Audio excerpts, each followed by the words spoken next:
Hey, and welcome to the PHLY Eagles podcast presented by Bet365. Download the Bet365 app and use code PHLY365 when you sign up. Whatever the moment, it's never ordinary at Bet365, and it's never ordinary when we have the great Fran Duffy joining us, as he will be doing every Tuesday and Thursday. We've also got the great Zach Berman and the mediocre Wulf at the helm here. How's everybody doing? Happy Tuesday. Happy Tuesday. That's what Jonathan Gannon used to say.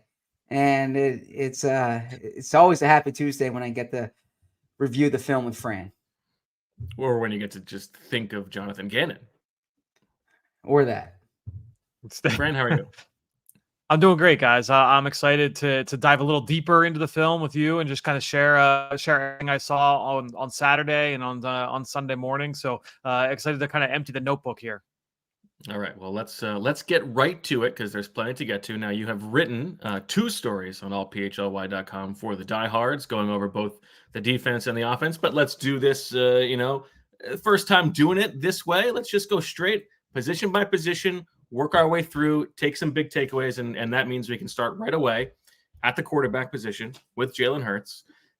Zach and I talked about this a little bit yesterday.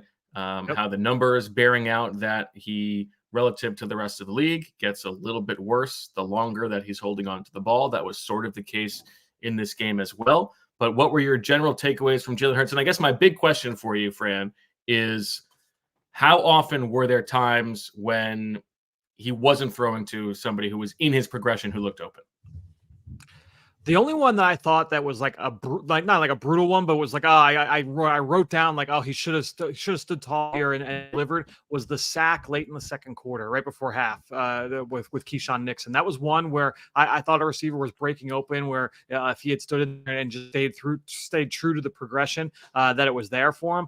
I think overall, if you were going to kind of grade this performance, it would probably be like an above average performance. Obviously, it wasn't his best day. The two interceptions were bad. I think, and I agree with you with what you said on the show yesterday, Bo. Great show yesterday with you guys. By the way, I was in the chat for a good chunk of it. I had to interact with the sickos as best I could. But I think when you look at Jalen's day, you take those interceptions, which were bad decisions. Going back and watching the film, I understand what he was seeing. I thought he was a little late getting there on the DeVonta Smith play on the opening drive. Couldn't step all the way into the throw because Landon Dickerson was right there in his lap as he couldn't get his cleats in the ground. And after that, I think Landon kind of changed his footwear up. But I think when you look at the first interception, I thought that was a little bit late. The second one, I understand what he was doing, but that's, again, a cardinal sin of playing quarterback is you don't throw late across the middle of the field. He chose to do that because he saw A.J. Brown wide open. We've seen Jalen make those plays in the past, and so it stands to reason why he would try and make that play again here and try and ice the game. But in that situation, a field goal puts up 8. We talked about this Friday in the postgame show with Vinny Curry and with Jamie Lynch. If you're in that situation, that's just a tough interception to swallow. I want to ask follow-up questions for everything you say, but I also kind of want to keep this moving as well. So I'll get my next spend some time on Jalen. Yeah, go ahead. No. I'm saying I have another Jalen question here, which is this. Yeah. Throughout the summer, it was, the talk of motion was almost like Mike Zimmer with the double A gap blitz, right? Everything was Kellen Moore's bringing motion. You watched the film, as you noted in your film report, that the Eagles had their most motions since 2020. What did you see from Jalen Hurts in motion specifically? And when they weren't in motion, how did that affect him? The way I'm kind of looking at this and the way that this offense is going to be orchestrated this year, it's almost like you take the whole mental load for Jalen Hurts, you split it up. You split the cake up into two parts and you say, okay, we've got the pre-snap phase and the post-snap phase. And as we've talked about, Jalen Hurts is taking on so much more in the pre-snap phase. So what can we do to remove some of the mental load from him after the snap of the football? And I think that's where things like motion, the stacks and bunches, just finding space for his playmakers. Yes, in a way that is simplifying the offense, right? And you would say, oh, well, why are you doing this? If you're paying Jalen Hurts all this money, why are you making it easier for him? First of all, that's what you should be doing. In all NFL offenses, like that's what Andy Reid does for Patrick Mahomes, and Patrick Mahomes is the best in the league, right? So you always want to be able to find easy buttons for your quarterback. But to me, just watching the offense, it was the progressions were very, very clean and very easy to decipher for Jalen Hurts in this game. And the play that we talked about on Friday, and it kind of showed up even on film, was that Saquon Barkley touchdown catch, the first touchdown of the season for the Eagles, where, even if that first read isn't there, if Saquon Barkley was taken away on that play, you had Dallas Goedert coming across the formation right in his field of vision, Jalen. So it's not like he had to drop back, and if Saquon's not there, he had to get his eyes all the way over to the other side of the field. He was able to really quickly get from 1 to 2 and then to 3, right? And so I think ultimately that's what you want for your quarterback, especially a guy that's still trying to take on more of that mental load pre-snap. Again, just make it a little bit easier for him after the snap of the ball. What about if we want to be positive about Jalen Hurts' performance? What were the things that were the best things he did in this game? Certainly the blitz. I mean, dealing with pressure, understanding where the answers were, and that was something that I didn't want to write about it in the preview piece last week, Bo, because honestly, without seeing preseason, we don't know exactly what the answers would be, and it's going to change on any given play and any given game plan. And so that was one of my big questions going into it was, all right, what were the answers going to be? How is Jalen going to respond to pressure? And when we saw the numbers on Friday after they came out, after Next Gen Stats put those numbers, okay, that's a good sign. But still, what does it look like? I was very surprised that Green Bay wasn't a little bit more aggressive. I was expecting double-digit pressures. I was expecting more 0 looks from Green Bay. Not a single big blitz. What's insane? Yeah. That was very, very surprising for me. But I do think ultimately when you look at Jalen and how he was able to operate against pressure, that's probably the biggest positive sign you could take away from this game. Fran, to kind of take the audience behind the scenes, Fran sends Bo and me his film notes. And I got to say, like, Fran can be entrepreneurial and sell these notes on the black market. These are incredible. Like I'm digging it. In addition to the big picture takeaways, Class exact to think that you're making a mistake by not being entrepreneurial enough. That's not class exact. I was complimenting him by saying these notes from a standalone perspective are incredibly valuable. But you break it down by play here. And there, to kind of follow up on what you just said, there are a few plays here where you say Hurts' answer for pressure, eyes in the right spot. You have one here. It was a play to Calcaterra, answer versus the blitz. Big difference from 2023. That was a really good play. Yeah, so I bring these up as a way of saying which plays from your perspective really highlight what you're discussing here. I would say the 2 were the ones that I included in the breakdown would be A.J. Brown 20-yarder early in the game where he had a nickel pressure coming off his side. And basically with that play, you had 6 defenders on the line of scrimmage from Green Bay. And this would be, Bo, the best example of them trying to be aggressive. Even though they didn't send 6, you had a 6-man front up front. So that's the 5 offensive linemen and running back Saquon Barkley. They have to account for those 6. And the protection can't change after the snap of the ball. So if anybody outside of those 6 defenders come, that's on Jalen Hurts. He has got to be able to beat that defender. And so as it turns out, they dropped 2 defenders out and the nickel corner came. And so he's coming off of the right side, off Lane Johnson's side. Lane Johnson can't block him. So Jalen has to beat that either with his arm or with his legs. He threw with anticipation to A.J. Brown on the opposite side of the field, knowing where the answer was in that progression. I thought that was probably the best throw in terms of just like understanding where the answer was against the blitz. And then also that Grant Calcaterra one was a good example as well, because that was not a pressure look. That was your typical 4-down, nickel package look. Linebacker came from the second level, and when the linebacker's coming from the left, another linebacker that was on the right, he's going over to the left to replace that linebacker that was blitzing. And so Jalen immediately went, all right, if that linebacker's rotating, I'm going to go where that linebacker just left. And that's where Grant Calcaterra was. So just a great understanding of where to go against the blitz. It was big time from Jalen Hurts in that scenario. Matt LaFleur is going to tell his defensive coordinator, my guy, we're not getting anywhere if you're going to be Jeff Hafley. I need you to be Jeff Foley. None of this tiptoeing. Send your whole body in there. Come on. I'm not selling that one. Jeff Hafley's better than Jeff Quarterly, though. Well, yeah. That's one I will sell. Look at that. Oh, that's one you'll sell? Yes, that one I will sell. That was a good one. Okay. How about your takeaway, Fran, on the the discussion that Zach and I were having a little bit about just the the athleticism levels that we're seeing from Jalen Hurts? Does he look any different to you? And on some of those reads in this game, those QB reads, there was one especially, I think it was like 2nd and 2, when it felt like just give that ball to Saquon. I don't know what his keys are on that, but what did you make of his decision making on that front?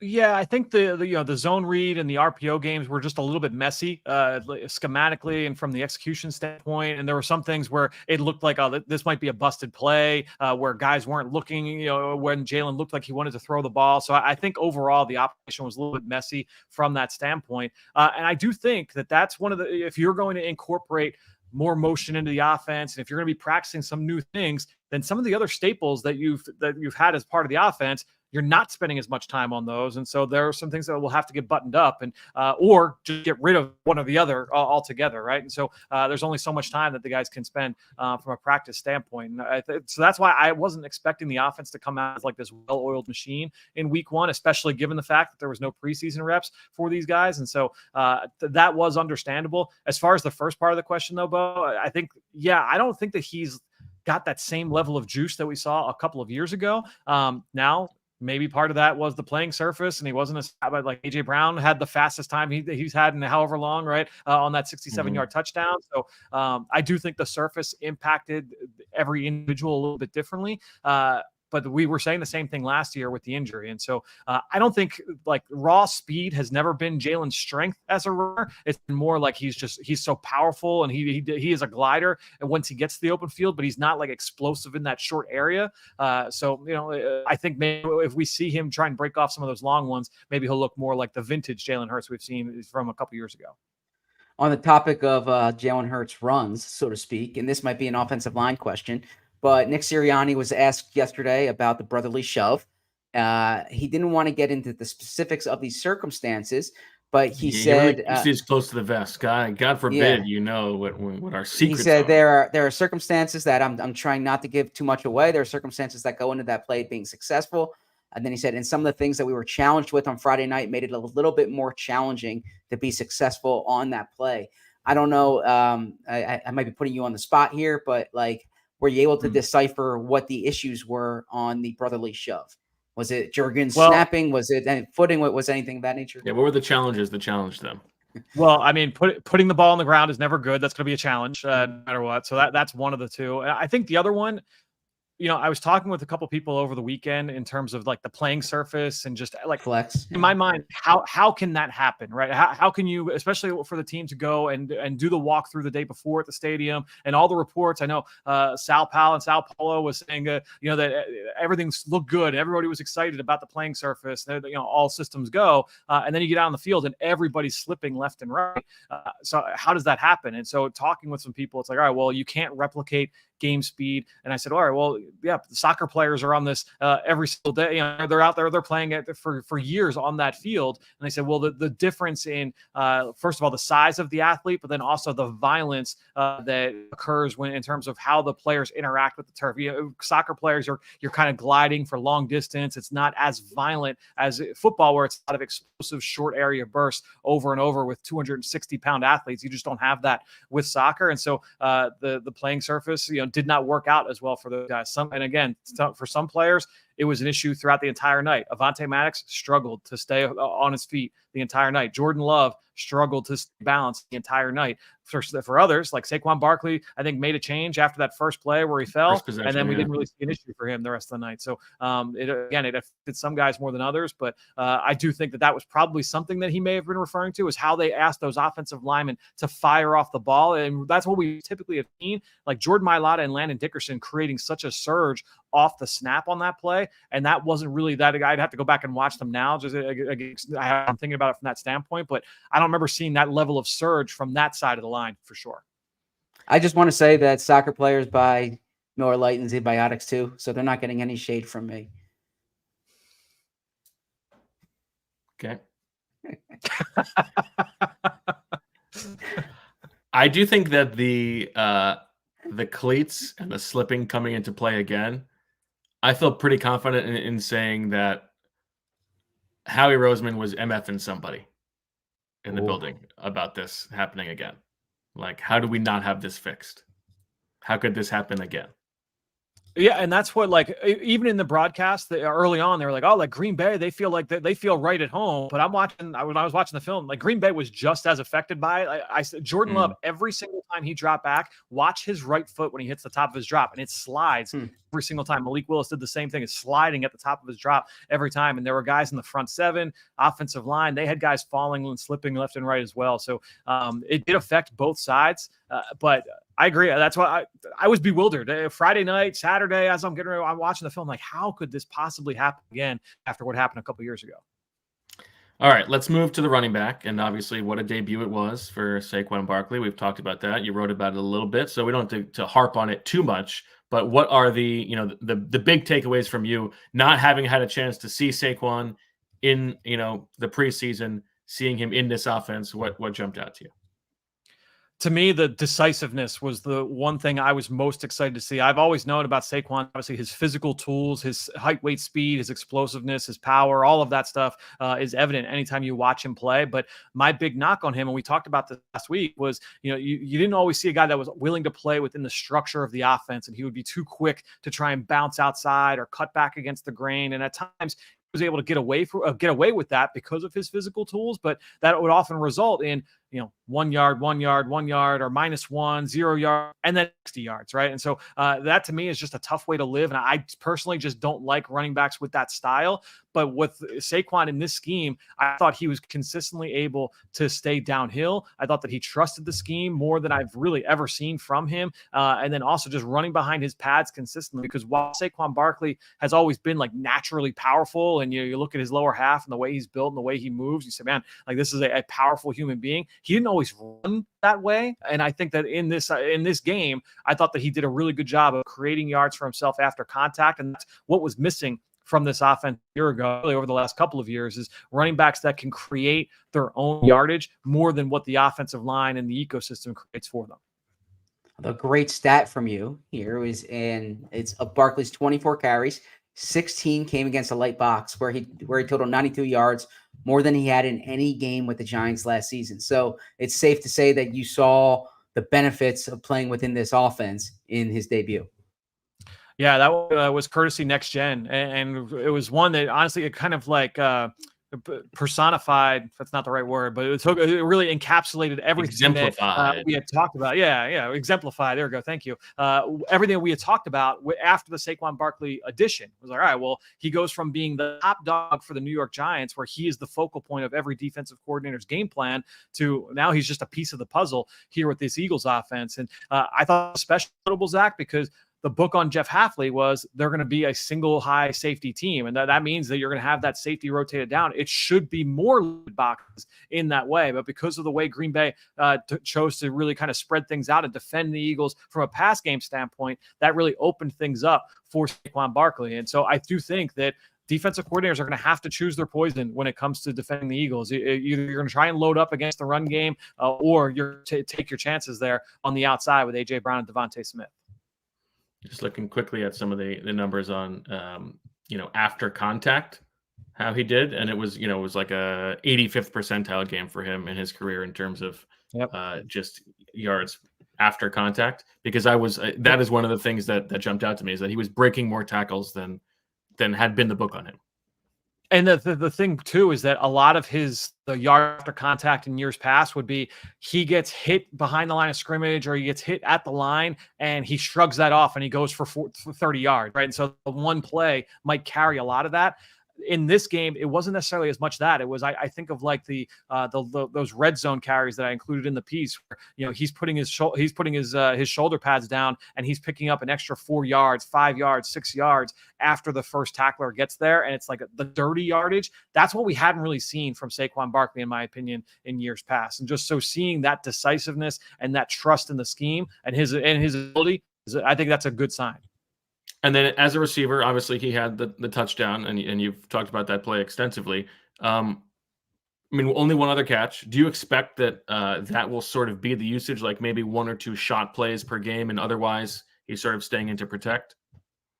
I think so. And then also just he'll be there as a check down. Right. And there are going to be times where he is the answer for against the blitz, and he's going to be the hot for Jalen Hurts at times. And again, that just depends on each play. And that's where it comes back to Jalen just not understanding, like, all right, on this play call in this week's game plan, we're going to get all 5 out into the route. And so if there is a blitz and one of our 5 offensive linemen can't pick them up, then I have to get over to Saquon. So we saw a lot of that in the in the summer and training camp. Obviously did not see it in the preseason, but we saw a lot of it in practice was Saquon underneath. My guess is watching it from field, we couldn't confirm, but watching it from field level, it felt like a lot of that was more like, all right, checking it down, understanding like there's pressure or that those first reads are taken away, building that rapport. And I think that's probably more of what we'll likely see. I don't think we're going to see multiple wheel routes a game from Saquon Barkley. The other thing quickly on the receiving game, we saw a handful of those 21 personnel snaps. We've talked about that in the past. What jumped out to you from those?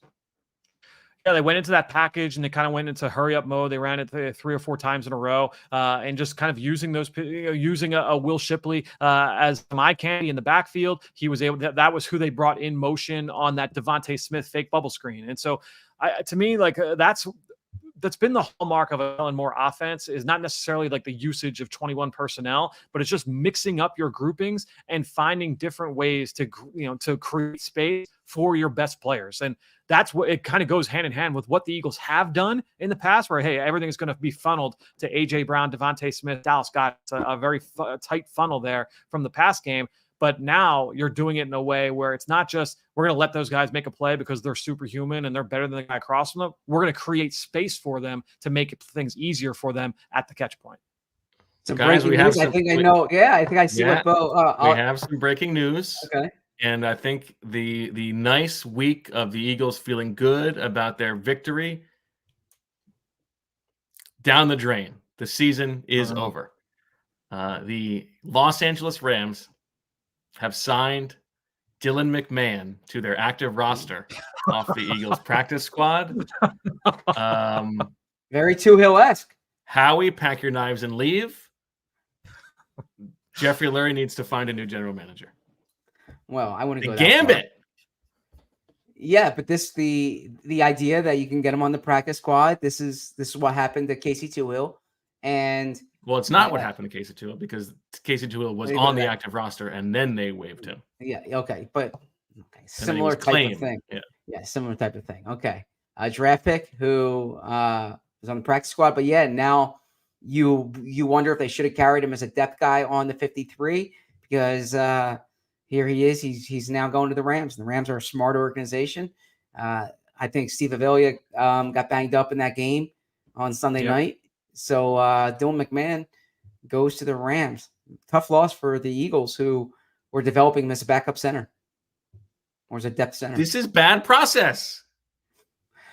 We have Fran breaking down the film. We don't need to spend 15 minutes on it. But yeah, I agree with you. I agree.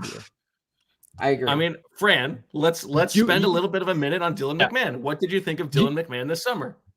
I thought that he was solid. It wasn't anything to me. Like you had to be okay with this outcome to take this risk, obviously, right? And so I think that from what they saw of Dylan McMahon, they did not feel strong enough to put him on the 53 to keep this from happening. So would they have liked to keep him on the practice squad all year? I'm sure they would have, but it's one of those things you knew the risk going into it. And, offensive line, like those injuries are going to pile up around the NFL and teams are always looking for good ones. And another practice that a lot of teams utilize is, all right, who are the best, we'll say offensive lines in football? All right, when they make their final cuts, who are the guys that don't make it because they have a great offensive line? There's a good chance that they have some young talent that couldn't make the cut, but we might have value in. And so it was only a matter of time, in my opinion, before someone came sniffing around Dylan McMahon. The Eagles just did not have a roster spot to be able to save for him right now, like as we sit here in week 2, to say, all right, we're gonna try and keep you here on the 53. Well, I do wonder the process here in the sense that, when Sua Opeta back in 2019, the Eagles promoted him to the 53 because the Dolphins were trying to sign him. Sometimes teams or the player goes to the team. I wonder if the Eagles would have put Devin White on IR or would have put Isaiah Rodgers on IR or something like that to try, just to buy that, to open up that roster spot because there are ways you can do so. Well, you're absolutely right that this is an outcome that they were amenable to because there were many ways to avoid this. We talked at Cut Down about, the wasted injured reserve spot on Alberto Coegbanon that could have been used for Trevor Keegan or somebody else. Last week they promote Oren Burks from the active roster. Now I guess he needed to play special teams last week because of Devin White, and you needed to elevate Nick Gates and EJ Jenkins, but there were ways around that as well. Also, the guys that they did keep, we can talk about one of the funniest snaps. The funniest snap from the game the other day was when Tristan McCollum had to actually play safety, and they carried him on the roster in sort of what already looks like a Mario Goodrich redo from last year. Listen, is Dylan McMahon Jason Kelsey? Probably not. Who's to say? But and yes, he only plays one position. He's not offering you game day versatile backup. But you're drafting him in the 6th round because of the traits, and I think he had a good summer. He showed everything you expected him to show. They're going to regret this. He's going to be in the league for 8 years or whatever it is. I hear what you're saying. The one thing that's kind of been made clear to me, and you can roll your eyes when I say this, but that Trevor Keegan's not injured, so that they you fine. can say he was injured, but there's certain you can't just stash a guy on IR if he's not getting treated for an injury. And my understanding is that Trevor Keegan is not injured. That the thing that had kept him out in the preseason was a very minor thing. And Alberto is actually injured. Well, yeah, God forbid. I'm saying they can't just say Trevor Keegan, we're putting you on IR to keep Dylan McMahon. Well, he was injured at the time. They could have done that. Yeah. I'm just saying what's been explained to me here. That's all. I think the Eagles are going to miss the playoffs.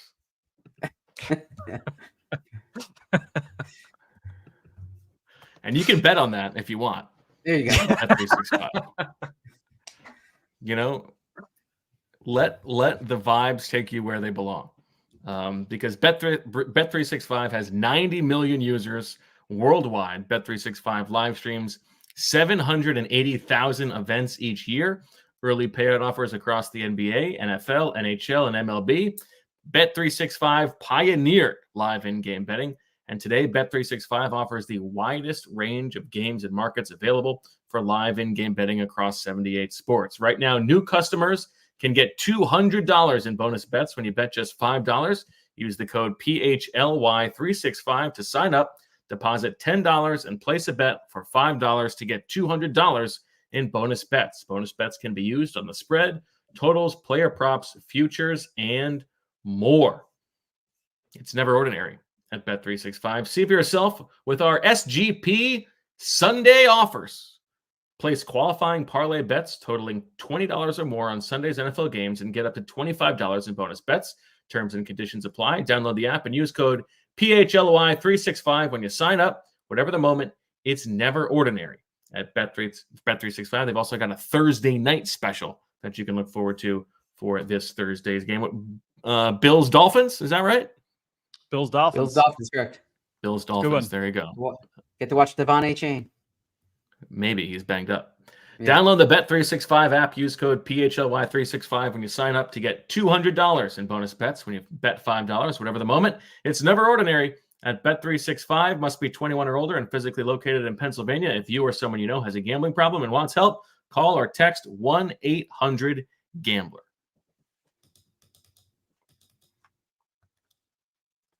Sorry, I believe it's. Okay, so Bo, in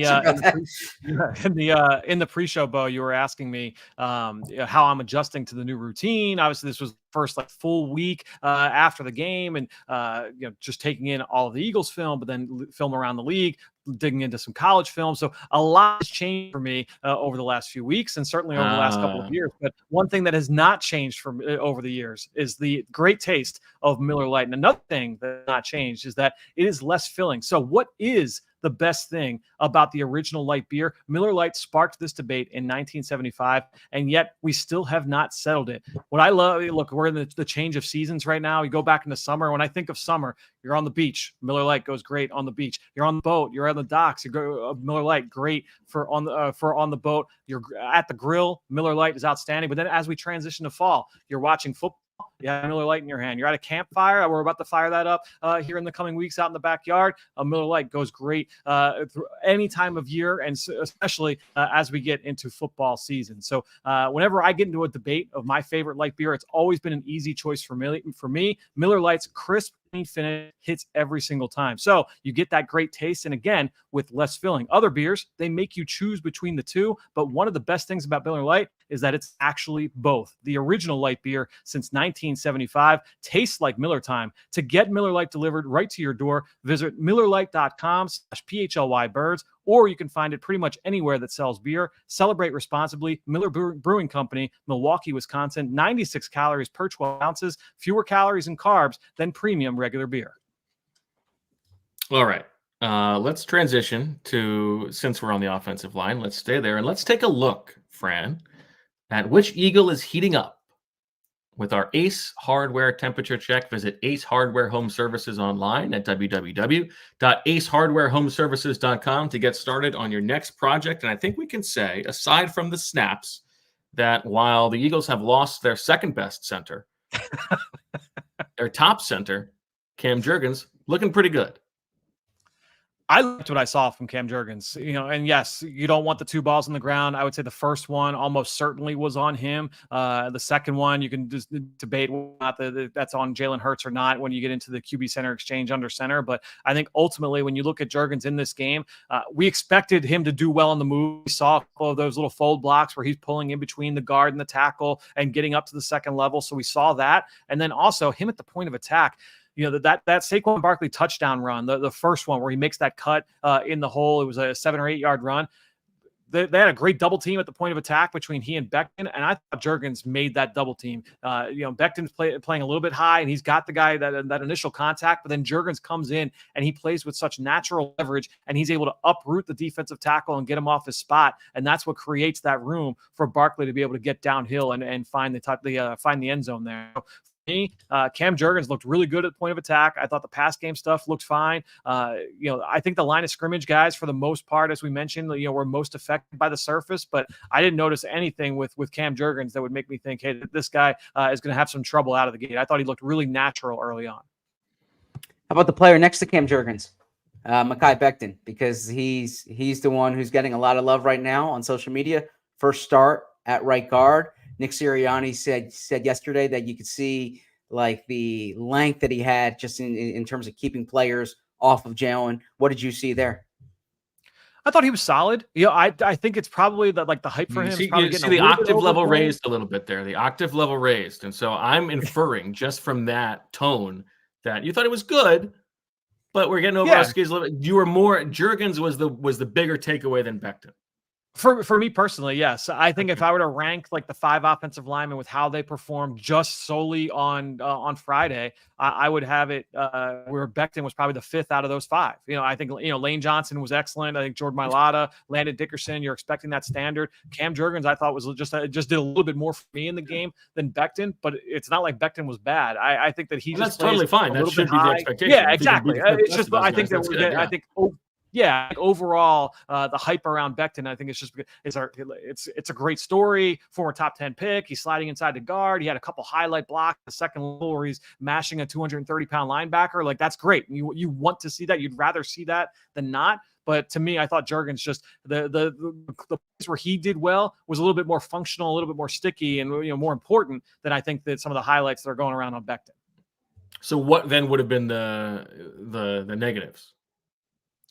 Yeah, I don't think it was the negatives on Becton. I think that it's more just, hey, when he's one-on-one, he plays a little bit too high, too consistently. And so that when you're an offensive lineman, you're going to play high. Honestly, that's why some people don't like their guards to be that big, look, you can struggle to get the leverage to be able to move a guy off his spot. That's what made Brandon Brooks so good, is that he was so big, but he was also able to play with such consistently good leverage. And he was just a big, strong, powerful man and had the ability to move those guys off their spot. And I think when you look at Becton, just continuing to try and play with better technique on a more consistent basis, I think that is what will kind of take him over to the next level. Go ahead, Zach. Do we want to stay on the O-line, or do we want to get to the defense at this point? Well, quickly, Fran, anything on the on the wide receivers and tight ends? I think the big thing would be like looking at DeVonta Smith's usage. You talked about that yesterday, Bo, in terms of like him playing more slot reps than I've seen him in the past. And, I don't think that I think we're going to see all of these guys moved around more than what we've seen. Certainly we've seen that with DeVonta. We'll see AJ continue to move around. But the bigger one for me is just like those guys, and we talked about the motion, just seeing them on the move and creating some of those scenarios for AJ Brown, his long touchdown. That was, him in motion. And the big thing is that, the motion wasn't long. It was 3 yards difference. He was lined up number 2, and he ended up moving like 6 yards to the right to line up as the number 1 receiver. But it just adds another layer of communication. And all of those guys, all the DBs, all the guys in the back 7, on a whiteboard, like they know everything they've got to do on every single play. Hey, here are my rules in this coverage. If the wide receiver runs this concept, this is what they like to do from a down and distance tendency standpoint. But we've all played. I'll show my age a little bit here. I don't know if all of our viewers played the game Simon when we were younger. But like at some point, like your memory stops working and you're going to bust. You're going to lose the game, right? And so just adding another layer to that in terms of just making those guys communicate. Did you play Sindeho? I didn't own Simon, but I was one where if somebody whose house I was going over to had it, then I would try it out. Gotcha. All right. I didn't know if he was talking about like Miles Simon or former linebacker John Simon. I can keep on going down the list. The LSU cornerback Thorold Simon. But yeah, those are the Simons I know. Wow. I mean, there's nothing effeminate about the game Simon. Why do you make everything about masculinity and femininity? It has nothing to do with that. I was the only Simon I know. Well, a Simon Cowell. Who the hell is that? Garfunkel. How dare you? Wings and nachos. You got something that you're sticking to your craw, because I said nothing like that. I was. It was all inferred. It was we all heard it between the lines. Not at all. I have a love affair with football, and so I'm simply mentioning NFL players named Simon, Corey Simon, as they say in the chat. Corey Simon. Yes. Miles Simon doesn't play football. Okay, sports. Okay. Before we get to the defense, let's take an extra second here on our other friends. Our friends at TrueMark. And now I don't know, Mark Knopfler or,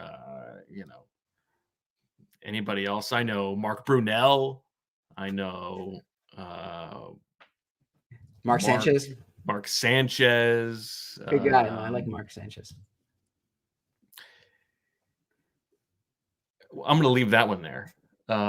Because a HELOC allows homeowners to borrow against home equity with a variable interest rate. Of course, we're talking about our friends at TrueMark Financial Credit Union from right over there where Zach and Julia went to high school.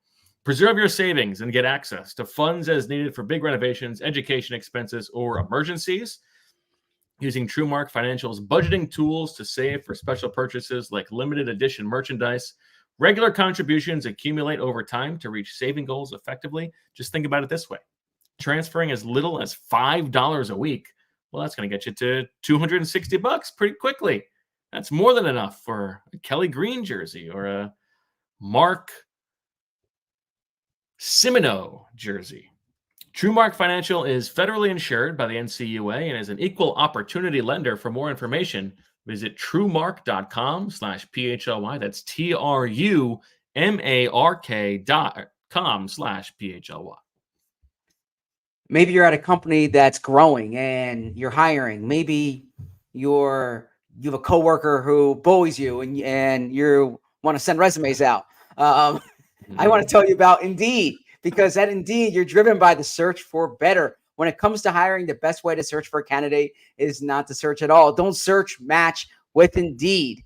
If you need to hire, you need Indeed. Indeed is your matching and hiring platform with over 350 million global visitors monthly, according to Indeed data, and a matching engine that helps you find quality candidates fast. You can ditch the busy work. You can use Indeed for scheduling, screening, and messaging so you can connect with candidates faster. And Indeed doesn't just help you hire faster. 93% of employers agree Indeed delivers the highest quality matches compared to other job sites, according to a recent Indeed survey. That's one of the things that I love about Indeed is that it makes hiring all in one place so easy. When you're looking to hire someone, it can be slow and it can be overwhelming, and you say, I wish I used Indeed. They leverage over 140 million qualifications and preferences every day with a matching engine that's constantly learning from your preferences. So the more you use Indeed, the better it gets it. The better it gets. That's what you want to hear. Join more than 3.5 million businesses worldwide that use Indeed to hire great talent fast. And listeners of the show will get a $75 sponsored job credit to get your jobs more visibility at Indeed.com/AllCity. Just go to Indeed.com/AllCity right now and support our show by saying you heard about Indeed on this podcast. Indeed.com/AllCity. Terms and conditions apply. Need to hire? You need Indeed. All right, Fran. Now, I think we're trying to give the pass rush a little bit of a pass because of the footing, right? But keeping that in context, what were your takeaways from the guys along the front? And is it fair to say that let's put Bryce Huff to the side and the usage to the side? Jordan Davis may be someone who's a little bit needing to show a little bit more. Is that fair? Yeah, I mean, he was, I think I put in the piece that in the first two games, so the Thursday game between Kansas City and Baltimore, and then the Eagles game on Friday night, that of all the players that had at least, I believe it was 19 pass rush snaps, he was the only one that did not have a pressure in those two games. And so, I think that, again, with that caveat of the playing surface, you just want to be able to see more. We know that if he's going to reach the ceiling and the expectations of that one pedigree, that he is going to have to turn it up as a pass rusher and as a disruptor. He consistently does not play low enough. We talked about that with Mekhi Becton. He consistently plays too high right now, even in the run game, to be like a huge difference maker at the point of attack in the run game as well. And so I think ultimately what we're looking for from Jordan Davis is to be more than just that splash player that we've seen in the first couple of years. And he did have one of those on the very first snap of the game in the backfield and creates that TFL, but we just didn't see him or hear from him from that point on. And so I think just continuing to see more from him in both phases of the game is important for this defense. Yeah. Are you seeing him be a difference maker in the run game? No, I think that right now he is he can hold on to the point of attack, right? He can hold on to a double team, but like that for what you paid to get him, you need him to be more than that, right? And so while I'm not saying that he's like not a functional player and like a functional nose tackle in their scheme, but if he's going to reach that expectation, he has to be more. Speaking of not seeing someone, I was critical of Bryce Huff.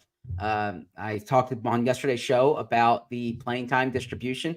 When I go through your notes today, the front seven notes, I don't see his name in there. And so that probably speaks to the same thing that I just said, that he wasn't making his presence felt. I know it's one game and you're dealing with the turf there.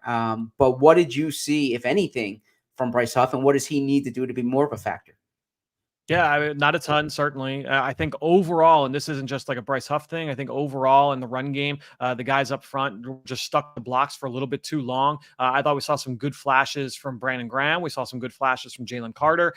We saw some good flashes from Nolan Smith at the point of attack, but not enough from Bryce Huff, not enough, as I mentioned, from Jordan Davis. And so I think collectively as a group, you're hoping to just see a little bit better when you get back into the friendly confines of the grass at Lincoln Financial Field. But I think the big thing that you're hoping for is just more disruption from that group overall.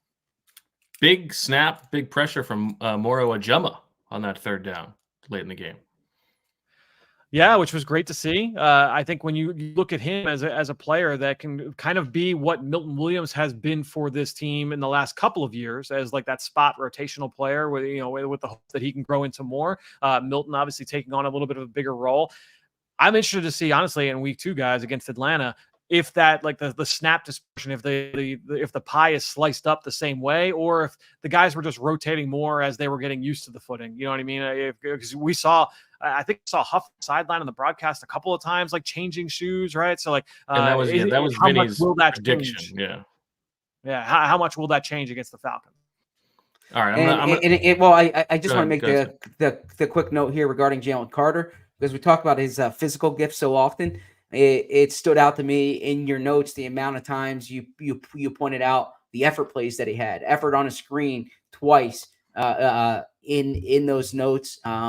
Is that consistent with what you saw throughout the game?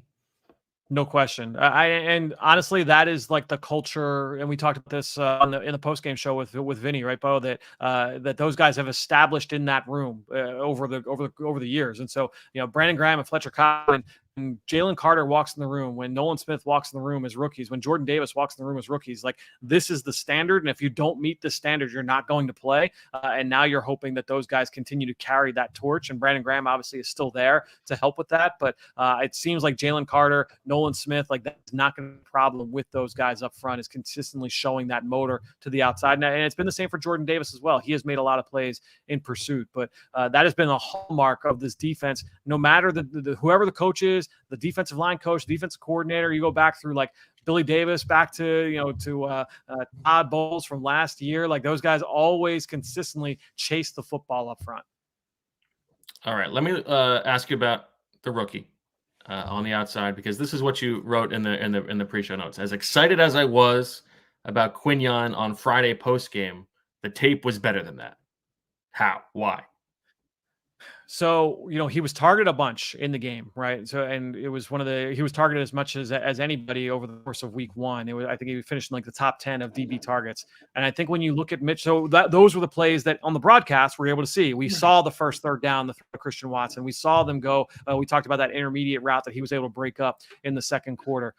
To me, there were more of those shots that were taken in his direction where he deterred the throw because he saw it coming and was able to jump the route and force the check down. And so though when you factor in the competitiveness and the speed and the lack of panic and all of those things that we saw on the plays where he was targeted, and then you factor that in with what we saw on the where he wasn't even targeted, that's what got me more excited, because, man, like, all right, it's more than what we even saw on Friday. And that's one of the things that's great about being able to go back and just watch that tape from an angle, is being able to take in some of that stuff that you don't see from the tighter broadcast TV angles. And so, Quinyon Mitchell, I was very, very not surprised, but excited by what I saw from a guy making his first start. Because honestly, like, I went back and I watched the film from Sunday Night Football, the Lions and the Rams, and Terrion Arnold was targeted a bunch by the Rams and by Matthew Stafford.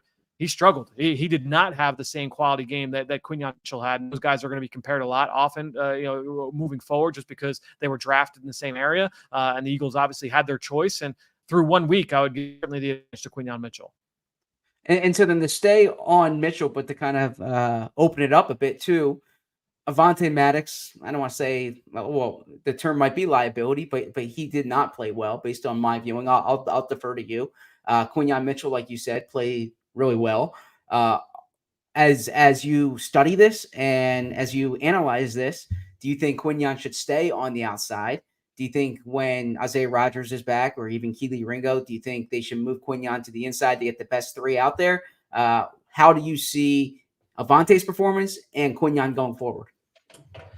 I think the big thing with a lot of the catches that Avonte gave up, he was slipping and sliding. The first third down of the game where he was not the first third down conversion by the Packers, I should say, where he was targeted on that out route. It was at the bottom of the screen as we were watching on TV. Avonte fell at the top of the break. The pass interference penalty, he's slipping and sliding, and that's why he grabbed, right? So there were just a handful of plays where he clearly just did not, and I don't know if he was changing his shoes or not, or if he was just trying, I don't know what changes and adjustments he was making, but they were not working for him. He was struggling to stay with both feet on the ground throughout the course of the night. So he would be a player where I'd say you're expecting that to look a little bit better moving forward. As far as the second part of your question, though, Zach, I think that for me, the long-term plan for Quinyon Mitchell is that he's an outside corner. Vic Fangio said that as they were making the switch to him playing on the inside during training camp. I think the bigger thing would be how fast are you able to get Cooper DeJean up to speed, and how quickly are you going to be able to insert him into the lineup? Are you chalking Avonte Maddox performance up to the playing surface? I don't know how the coaches think about that, obviously, but I think it's more likely that we would see Cooper DeJean elevated as opposed to Quinyon shifted inside. I think that makes sense.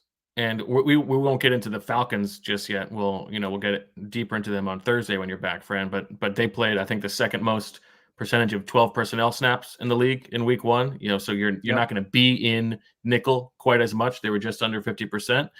So I think you can probably allow for one more game at least of trying Avonte on the inside, seeing if the footing makes a difference, seeing if they're actually really going out of their way to target him, and letting whether that's Isaiah Rodgers rest for another week or Cooper DeJean ramp up for another week. I think that probably makes sense to me. Yeah, I would have envisioned that that's the way they kind of go about it. You mentioned the struggles Atlanta had offensively. It's not like you're welcoming in this 11 personnel monster, from a pass game standpoint. Link now Monday. So I think they can kind of take their chances in terms of just letting this play out for one more week and just seeing what they have with Quinyon on the outside. To me personally, I would just keep him there, but they might have a better feel for it. Plus, Avonte has Kirk Cousins' number. The linebackers, we don't need to spend too much time because you did write extensively about these guys on allphly.com, and we've talked plenty about Zach Bond and Nakobe Dean, but you were actually based off of the perceptions from watching live on the tape. Nakobe Dean was a little bit more rising in your minds after what you saw, right? Yeah, I mean, I thought Bond was really good. Yeah. I thought that he certainly looked. He had a good game and he wasn't bad. But I think that Nakobe was a little bit more steady in the run game. I was impressed with both guys playing downhill and how decisive they were. And I think when you look at the nature of this scheme, they encourage their linebackers to play downhill and shoot gaps and make those plays in the backfield. And that's what both guys showed the ability to do. I do think that, again, Nakobe was probably a little bit more decisive on that. There were a couple times where offensive linemen were able to get up on top of Bond, and he seen it a little bit faster. He may have been able to defeat the block, but he made more plays than he didn't, if that makes sense. So both guys were able to make plays in the pass. Asked a couple times about the drop pick 6 for Nakobe Dean, which, by the way, that was a good example of a play where the Packers were trying to target Quinyon Mitchell. He covered it up and deterred the throw and forced a check down. But that's like exactly what Nakobe Dean did in college, right? And he was all over those plays, and sometimes he made those plays and he had a pick 6. I think it was against Kentucky and he's going the other way, or against Missouri and he's going the other way. So to me, that is more of a net positive when I see that play, that drop pick 6. Of course, you'd love him to make the play, but the fact that he was there and he's playing as loose and as free as he has, we haven't seen that guy in the first 2 years in Nakobe Dean's career. So I would take that as a positive sign. And then how about CJ Gardner-Johnson in the back end? Because he's the high-profile signing among the safeties. He's here to upgrade that secondary. What did you see from CJ? I thought we saw some good flashes of playing downhill early. The Packers, we expected that they'd come in offensively and try and establish the run game and try and get that going to really set their play action in terms of just keeping the defense off balance. And that was one of the things we talked about late last week was the Eagles have to stop the run. I thought Gardner-Johnson showed up early in the game. But then there were some plays later where the angles weren't ideal, or he was just a little bit too overzealous, with overplaying to one side. To me, that 70-yard touchdown for Jaden Reed. To me, that was on CJ Gardner-Johnson. Now, it's when you have those 3-by-1 sets, they can muddy the responsibilities of a lot of players, and so you can get that confusion of, I thought you were going to be there, you weren't. Why weren't you there? But basically, it started as a 2-by-2 set. So you've got 2 receivers on each side. They motioned Jaden Reed from the right side to the left. And so CJ Gardner-Johnson, he's on that offensive right side. He's following the 3 receiver set. And to me, he played too far over the top. He was a single high safety. The Eagles were playing a single high coverage there, and he cheated too far to that 3 receiver side. Jaden Reed's coming from the opposite side, run right across the field and back over the other way, and no one runs with him, and the safety's not there in CJ Gardner-Johnson. He's not there to pick him up. Now, I would say if they were playing a version of cover 3, Darius Slay was the corner to that side. his eyes were on two receivers in front of him. So I think, you could kind of see the both guys kind of look at each other. In my mind, I think that's more on CJ, and he ended up taking a bad angle and missed the tackle. So it's twofold. It's why was he so wide open? And then CJ definitely missed the tackle and took a bad angle to the entry point. So the first part, I think, is up for debate, and those guys obviously know that better than I do in terms of who's responsible. I would lean more towards it being CJ, but ultimately CJ was the one that was the last line of defense, took a bad angle, and missed the tackle. And then later in the game, he had a couple other missed tackles as well. I think PFF credited him with 4 missed tackles on the day, and I would say that probably matches up with what I saw. I wasn't charting it, but he definitely had a couple misses in the football game. Can we spend a second on that Tristan McCollum snap? The Sindeho snap, yeah. The Sindeho snap, yeah. That was wild. Yeah, I mean, he came flying down. You saw the explosiveness that gets him excited. A little reckless. Yeah, just took a guy out and then missed. Yeah, a big hole for Josh Jacobs. Yeah, there were just a couple of those explosive plays on the ground, and we saw the end around to Jaden Reed that went for a touchdown as well, where either guys came in too far or too fast, too hard, where they couldn't break down, or they were just out of control, or when they got on blocks, the guys just couldn't get off blocks. And when you talk to former linebackers, former safeties, I know like our friend Ike Reese, Jim Johnson used to always preach over and over, you have to win your one-on-ones. You can't let them block you one-on-one.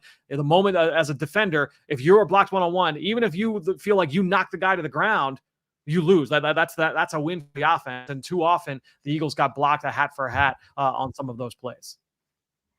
So just very big picture, very general, based on what you thought of the offense a week ago before they played this game, based on what you thought about the defense a week ago before they played this game, you feel better or worse about both sides of the ball now that you've seen the tape? I feel really good about the offense. I think structurally there's a lot to be excited about. I think when you look at Jalen Hurts and his performance, the interceptions were bad, but I think it stands to reason that's probably more the outlier than what we would expect from him. To me, a lot to be excited about with the offense. And I think defensively, it's the big question is going to be, what is that front going to look like week 2 of the Falcons? Because the Falcons have, I wouldn't say like a top 5 offensive line, but they've got a pretty good offensive line, certainly an above average unit at worst. So I think when you look at their performance against that line, how are they able to perform? Are we seeing more of a rush to get after Kirk Cousins, where the way that they played offensively, the Falcons, it seems pretty clear that Kirk Cousins is not like the most mobile quarterback. He's not anyway, but like right now, the way they're playing, they're trying to keep him in a very confined space. So you know where Cousins is going to be. Like, can those guys get after him? I think that will be a big test. And if they can't on Monday, I think that's when we start wondering about these guys. I have a process question, if I can sneak this in, because this is our first Film Tuesday with you, and we'll be doing this throughout the year. I've heard different, I don't know if I call it strategies, but ways that people consume film. Some people watch all third downs, all red zone, right? Some people watch offense and defense. How do you consume film? What's your process? I go all offense, all defense, or depending on the week, all defense and all offense. But I do one full side of the ball, try and do that all in one day. And then whether it's later in the day or the next day, I'll go back and watch certain cuts. So it might be all the third downs or, all the rushing attempts, something along those lines, just to kind of get a better beat on, certain aspects of it. But usually I kind of just watch one side of the ball straight through. Then I'll watch the other side of the ball straight through, take all the notes, and get rolling. Zach, what are your keys to victory? Give me a preview for the debate tonight. A preview for the debate. I mean, I don't know how to answer that question. As someone who is a political science major and American history minor, I enjoy watching history, and presidential debates are a matter of history. I wrote a long paper my sophomore year of college on presidential debates and like certain moments in presidential debates. I probably had like 5,000 words in there on the Nixon Kennedy debate. So I will refrain from any type of political like opinion here, because that's not why people are watching. Soccer players buy sneakers too.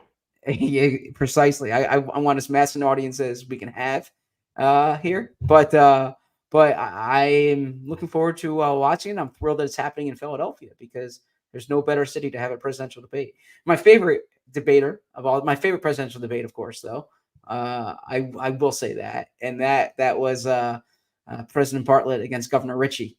That great debate when oh yes, that great debate, that yes, big matter of history. When First Lady Bartlett cut his tie right before he went on. He said, "Game on," took Josh's tie and went on to have one of the great debates of that could ever be documented. So I will say there were probably more truths in that debate than on one side of the debate tonight. Or that would be my prediction. How about that? Zach's going to come after you, Fran. What does that mean? Okay. For like expressing an opinion. People can express any opinions they want. I am not expressing political opinions. Yes. You see, I actually think opinion is I think different opinions is a wonderful thing. I think diversity of thought is so important. And I think learning from other people's perspectives and viewpoints is essential.